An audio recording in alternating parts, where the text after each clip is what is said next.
এই নির্বাচন সুষ্ঠু, নিরপেক্ষ এবং গ্রহণযোগ্যভাবে যদি সত্যিকার অর্থে প্রতিফলিত হয়, তাহলে মনে রাখবেন বাংলাদেশ পন্থীতে ভূমিধস বিজয় অবশ্যম্ভাবী ইনশাআল্লাহ।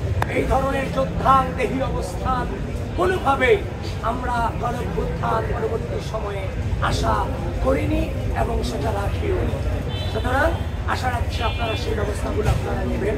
আর এখন যেহেতু ভোট গণনা চলছে, আপনারা আপনাদের জায়গা থেকে সজাগ দৃষ্টি রাখুন, আমরাও আমাদের জায়গা থেকে সজাগ দৃষ্টি রাখার চেষ্টা করছি। তবে বিশ্বাস করেন এই নির্বাচন সুষ্ঠু, নিরপেক্ষ এবং গ্রহণযোগ্যভাবে যদি সত্যিকার অর্থে প্রতিফলিত হয়, তাহলে মনে রাখবেন বাংলাদেশ পন্থীতে ভূমিধস বিজয় অবশ্যম্ভাবী ইনশাআল্লাহ।